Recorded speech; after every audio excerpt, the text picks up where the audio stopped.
Hello there, Dragonfire here, and I wanted to do an album ranking for a particular band. I love music on this channel, so today let's talk about Poison. Poison is the epitome of a hair metal band, and which is really my favorite genre of music, and I wanted to do an album ranking today. So, let's just kick it off here. My number nine is going to be, and yes, I know that there are only seven full-length studio albums in the Poison discography, but I'll explain in a moment. So my number nine is going to be Flesh and Blood. Um, this is one where uh, the lineup of the band changed. This is uh, 1993. And the band is changing their style to try to fit with the times, or at least attempting to fit with the times. Um, they had turnover in the band. This is CC DeVille gets kicked out of the band for his drug problems or whatnot. They bring in a new lead guitarist. Nothing about this album works for me. I just really do not enjoy this one at all. I find it so very dull. And yeah, just do not enjoy this one at all. The reason I own this one is because of um, just finding it at a like a thrift store or whatever for a really cheap price and basically just getting it off name recognition. Hey, it's a Poison album, So um, yeah, not very keen on this one. I don't know if it's totally due to the lineup change or them trying to put out an album in 1993 and adjust to the times and failing to do so, while also failing to um, have the stuff that I believe made the three albums before this one. This is their fourth album from 1993.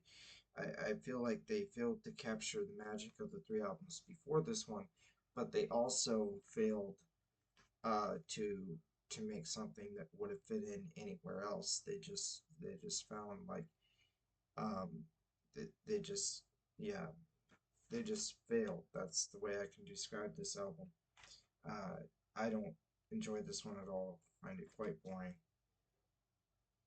So that is my yeah, that was my number nine, Native Tongue. Now we're going to my number eight, and my number eight is going to be Power to the People. And uh, this was released in 2000. Now, um, normally, probably most people don't count this on their list, but I'm counting it for a reason here. Um, so after the first five tracks, the next part of that from track 6 to track 17 is actually a a live album, and I'm not going to count that against studio albums.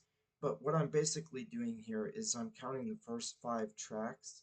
So um, this uh, these first five tracks is basically a little EP, a little half an album, a little mini album, and it's not a full length album. That's why most people don't count it. But I listened to this basically because I wanted to hear these five tracks. Now, it was like for this one, again, this was released in the year 2000, and this was, some live and concert recordings that were recorded in 99 and 2000. But I believe something like that. But or maybe the new tracks were recorded in one year and the live tracks were recorded in the other year. I don't know. But they basically recorded a new five-track EP, and um, and at this point, CC had returned to the band, and they recorded this 5-track EP, and then they mixed in um, the live stuff with it. So um, I listened to this for the purpose of this ranking video. I wanted to hear these songs that I hadn't heard before, and I really just did not care for this EP at all. This 5-track EP. Of course, live is going to be a mixture. They're playing songs I really like. A lot of them are songs I really like from the earlier albums of the live stuff. Um, but you know, live is always going to be different than the in-studio recordings. But I really did not care for this as an EP, but I just, for whatever reason, felt like I had to rank it a little bit higher than Native Tongue. So, anyway, yes, because I'm including this EP, um, my list is up to 9 instead of 7 here because I have another EP in here as well. Okay, um, next up is going to be Crack a Smile and More. So the story behind this one here, find it, is that this was also released in the year 2000. So you can tell I wasn't really feeling what Poison was doing in the year 2000. But um, originally this was going to be called Crack a Smile, and it I believe they had finished recording this in 1996.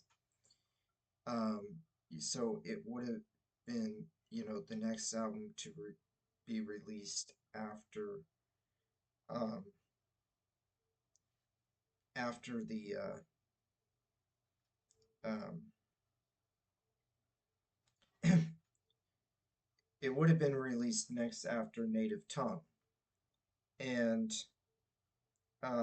this is uh, again the band has a new lead guitarist, not the same lead guitarist who replaced CC on uh, on Native Tongue, but instead now a new lead guitarist who came into the band because Native Tongue comes out in 93. This should have come out in 96. And then CC rejoins the band in 2000, the same year this actually comes out. This comes out actually shortly before Power to the People.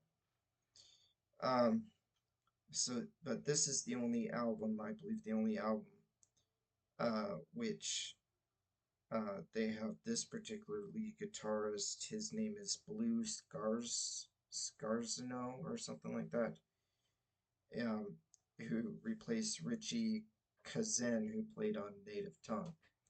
So, um, again, the lineup changes again, trying to adjust to the times. It's like, oh, we tried something weird and different with 93. I think they went far too far with Native Tongue in 93 into like the bluesy stuff, and it just got overwhelming for me personally. But they come back in 96 and record this, and they released it on time. You know, they finished it on time to be released in 96, even though it wasn't released till 2000.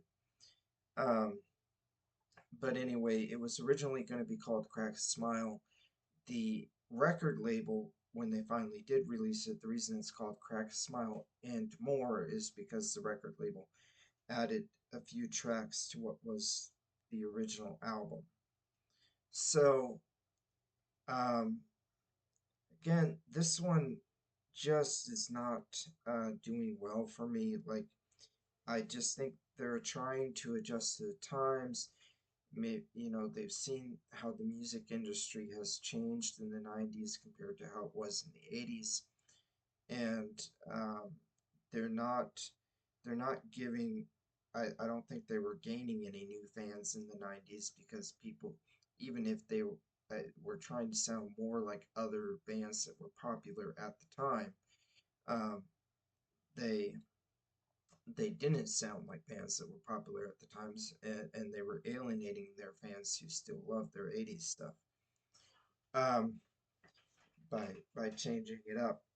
But the reason this wasn't released is the record label, after Native Tongue didn't do as well, the record label listened to this album, just wasn't high on it, and they didn't release the album. I think the band may have broke up for a while. CC rejoins the band in the year 2000, and that's when the Power to the People is released with, the EP worth of new material along with the live and concert recordings.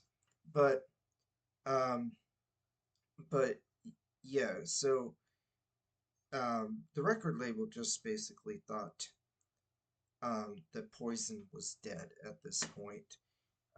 They did not like the album. They did release the 10-year anniversary greatest hits, 86 to 96. This year they basically released the greatest hits instead of releasing the Crack a Smile album. And so the greatest hits had, songs from their first four albums. I think they only included one song from Native Tongue. Um, on that greatest hits collection. All the other songs were from the first three albums, and then they included maybe a few they were including them as bonus tracks on the greatest hits collection, of a few of the songs that were from the recording session of the Greatest Smiles. Like, oh, there are one or two songs on there, so that Poison fans are not just getting a greatest hits collection, but they're getting one or two new songs. Instead of releasing the entire album, they just threw a couple of songs on the greatest hits as bonus tracks. So, um, so they do that, and release that in '96 instead of Crack a Smile. But once they saw, like, first of all, there was like bootleg copies. Someone had bootlegged it, and there had been bootleg copies that had leaked out. And the record company was aware that bootleg copies were being traded around.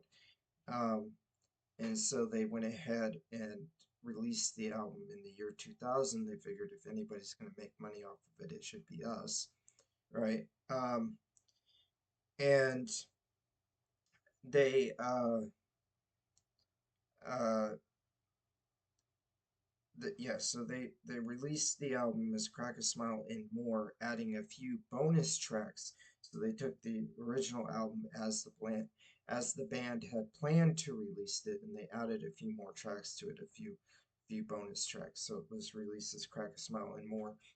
And by the time the year 2000 rolls around, um, there's a little bit more nostalgia for the 80s. The nostalgia for the 80s starts to make a little bit of a comeback, at least among some fans of the music.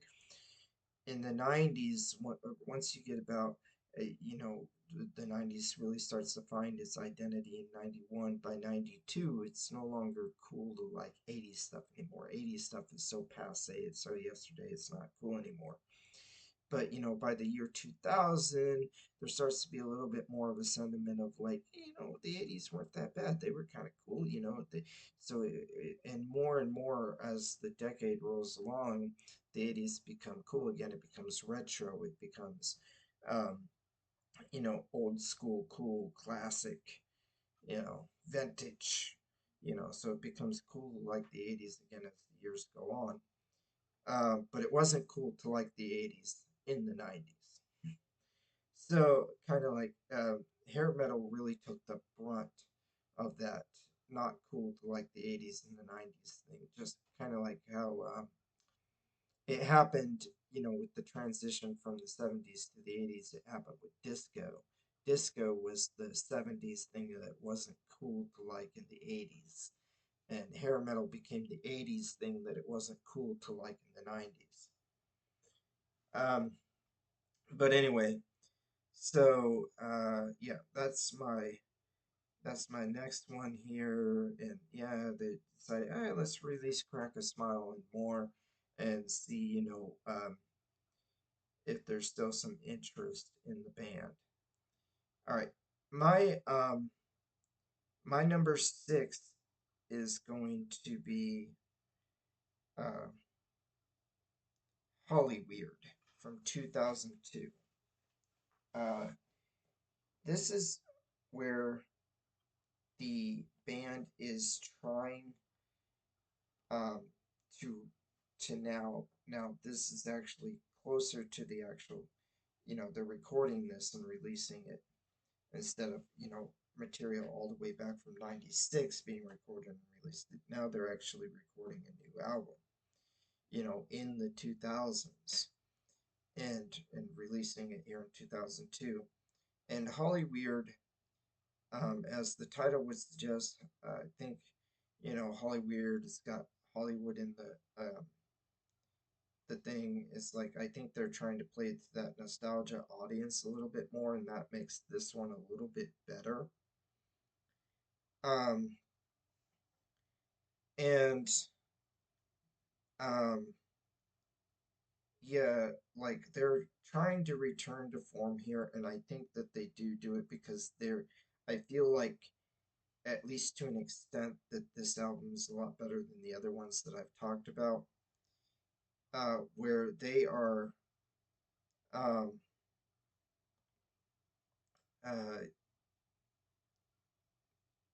moving in such a way that, like, uh, we're going to play to our original audience. We're going to bring back what made us famous and the people who love us, and we're going to go back to our 80s, stuff that we found on their 80s, and we're gonna do some more of that, but we're gonna play to our fan base.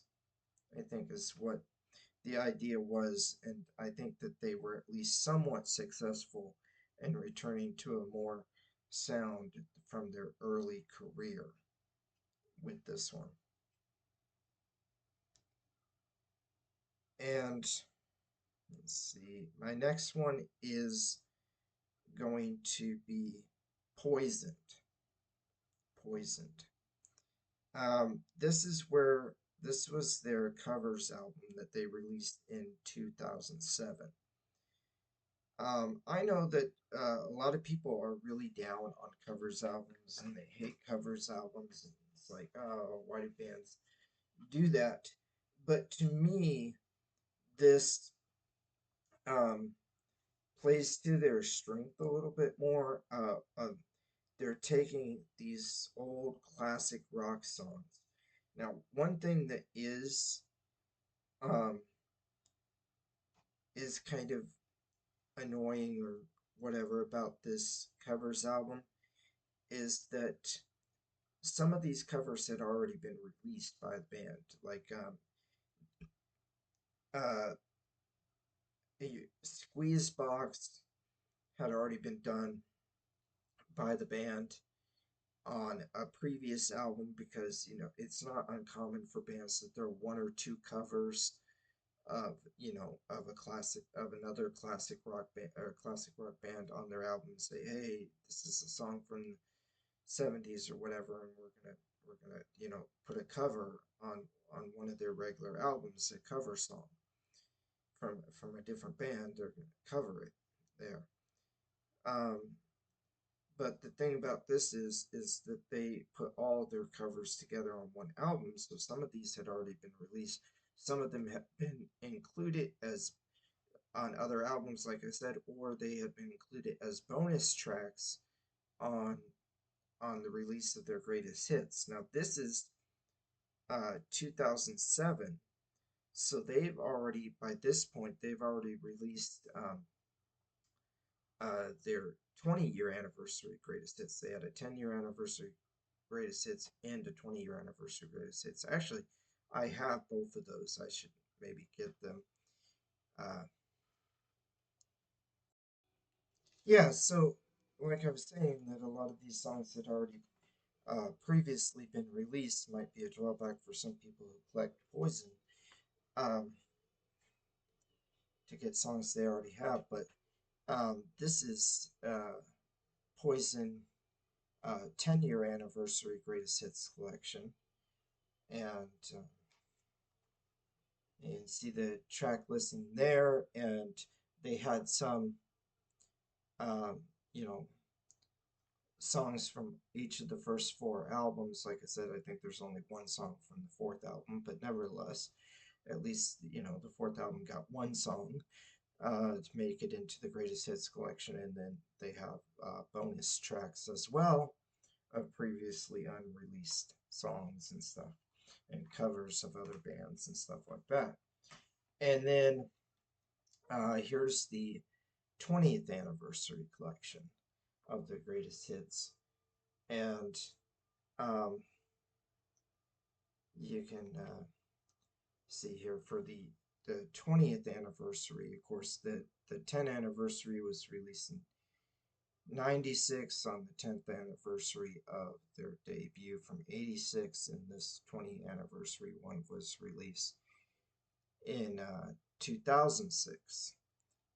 So, they have Holly Weird and a few other new recordings, Power to the People and everything, have come out since. So they changed it up a little bit with their 20th anniversary greatest hits. But you can see, like, bonus track on the 20th anniversary greatest hits is We're an American Band, which of course is a cover from an old 70s group, and that of course is included on their Poisoned um, uh, their Poisoned album. So, which is their all covers album. Um, but the reason why Poisoned is ranked number 5 for me is because I do think that they do a good job with these classic rock songs. They may not be Poison's originals, there's songs that were written and originally performed by other bands and stuff, but I think Poison does a fun job with them, and Poison does a good job whenever they're trying to go back to like 70s or 80s type of music. I think they were largely influenced by 70s and bands that came along earlier in the 80s, and those are the type of songs that they're covering in their covers album. Okay, so coming in at number 4 for me, I've got Swallow This Live. Now, for Swallow This Live, I was surprised to find out that this existed, but this is where they released a 2-disc um, live album, and it's in 1991, so it's still got the original 4 members of the band of live recordings from the classic era when they were in their prime. This is after the first 3 full-length albums are released. They're releasing this, and I assume these are from concerts recorded, you know, during that same period. Well, it had to be, obviously, it had to have been recorded in 1991 or earlier, since the actual live album is released in 91. But this Swallow Me Live, it's got some great live renditions of the band when they were in their prime. Now, um, why am I including this though when it's just live performances of uh, the band's songs from the first 3 albums? And the answer to that is it's again the EP thing. This time, instead of having new songs at the beginning of the album like Power to the People did, this 2-disc set on disc number 2 has um, 4 new studio recorded. Just like the studio tracks at the beginning of Power to the People, this one has them at the end of the second disc out of 2. So it's got a little 4-track EP, and these are new re-recorded songs in 1991. So this is coming off of the first three full-length albums.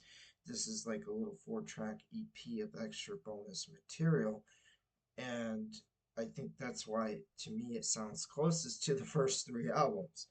Um, so in 1991, they give you um,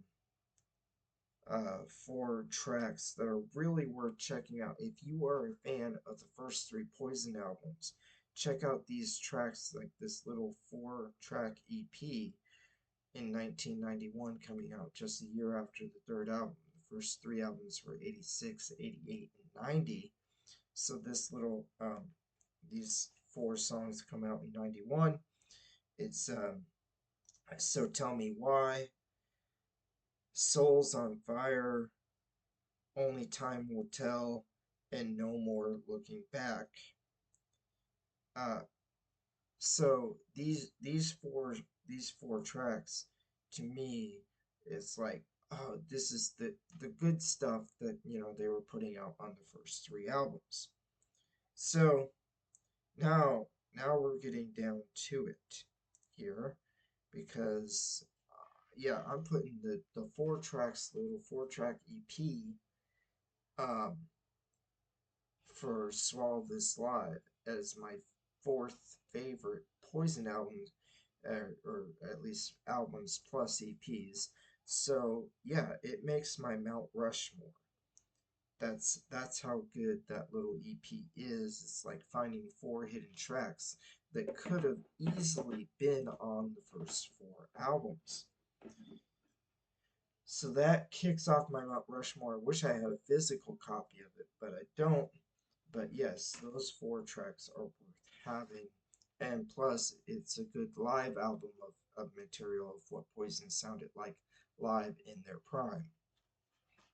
Okay, so now, we're down to the top 3. And my number 3 is going to be the debut from 1986. Look What the Cat Dragged In. And I have here like a special edition re-release. It does have some bonus tracks.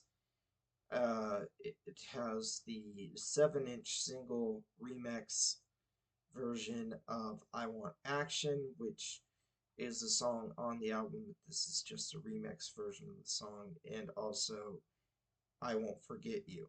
It's another 7-inch single remix, included as a bonus track. And Don't Mess Around with Jim, which is a cover song um, from Jim Corse. It was the original artist of Don't Mess Around with Jim. Um, and this is like a demo where they just decided, oh, let's do an old Jim Corse song. So they did a demo recording during the sessions when they were recording this album, but originally decided not to include it on the album itself.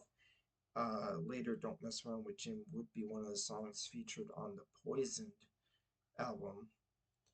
Um, and, uh, the All Covers album, that one would be included. So those are the extra bonus tracks, but the original thing on here, the original 10 tracks from the album as released in 1986, is going to be Cry Tough, I Want Action, I Won't Forget You, Play Dirty, Look What the Cat Dragged In, Talk Dirty to Me, might be my, yeah, I think Talk Dirty to Me is probably my favorite song on this album. Want Some, Need Some, might be my second favorite song on the album. But Look What the Cat Dragged In is also really good, and I mentioned that one earlier. But yeah, Want Some, Need Some, it's number 7. Number 8, Blame It On You. Number 9 is the song Number 1, Bad Boy. And number 10, Let's Go to the Show. I enjoy this album, but I think that there are some of the songs on here are a little bit weaker and some of them are a little bit stronger.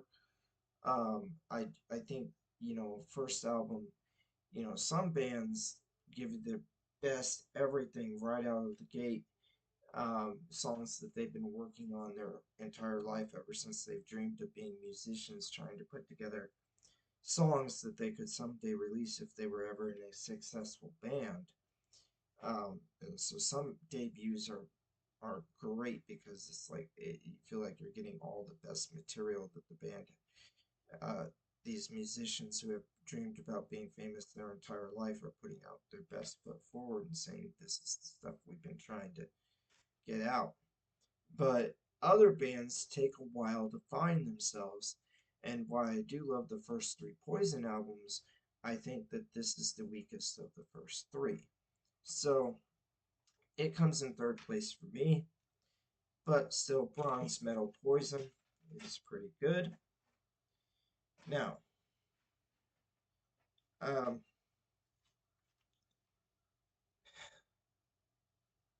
this is so tough. I always go back and forth between my number one and my number two. They're essentially interchangeable for me, but if I had to pick a number one, I think today I'm gonna go. I know which one I'm gonna do for my number one. So my number two is gonna be Open Up and Say Ah.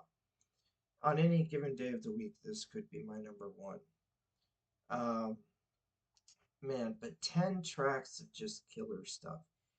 Love on the Rocks, Nothing But a Good Time, Back to the Rocking Horse, Good Love, Tearing Down the Walls, Look But You Can't Touch, Fallen Angel, Every Rose Has Its Thorn, Your Mama Don't Dance, and Bad to Be Good. Your Mama Don't Dance is a cover, probably the best cover song that Poison ever did. Um, uh, it's a cover of Loggins and Messiah. How do you pronounce that guy's last name? I don't know. Kenny Loggins and whatever the other guy is. But anyway, Your Mama Don't Dance is a great song. Poison is better than the original. Um, and for people who crap on Poison and say they can't write songs, and they make fun of stuff like Unskinny Bop or whatever, um, or they say, "Oh, Poison is nothing but a party band." First of all, there's nothing wrong with being a party band. Having a good time is a good thing. But um, when you talk about Nothing But a Good Time, yeah, that's a great song. Unskinny Bop is a great song, which is not on this album. It's on the next album I'm going to talk about, but those are both really fun party songs. But when you say Poison don't know how to write a song and they don't know like serious songwriting, uh, Tear Down the Walls, Fallen Angel, Every Rose Has Its Thorn. They know how to write serious songs. Okay, they know how to write serious songs. Those are just three examples from this album, which is killer from beginning to end. It's just that I think today perhaps I like the other album just a little bit more, and that's Flesh and Blood. Um, uh, Maybe the reason why I like it more is because it just simply has more songs. From 1990, Flesh and Blood, Open Up and Say Off from 88, 1990, Flesh and Blood, they just come out with more stuff that sounds like the best of the first two albums. But, the first album had 10 tracks, the second album had 10 tracks. This third album had 14 tracks of just great music. Strange Days of Uncle Jack, Valley of Lost Souls, Flesh and Blood Sacrifice, Swamp Juice, Oh Soul, Unskinny Bop. I don't care what anybody says. It's a fun song. It's a good song. It's an enjoyable time. Um, Let It Play, Life Goes On. Life Goes On. There's another one, when people say, oh, Poison doesn't know how to write serious songs. Shut up. You ever listen to Life Goes On? It's a serious song. Anyway, um, Come Hell or High Water, Ride the Wind, so good. I love Ride the Wind. Don't Give Up an Inch, Something to Believe in, another one of those.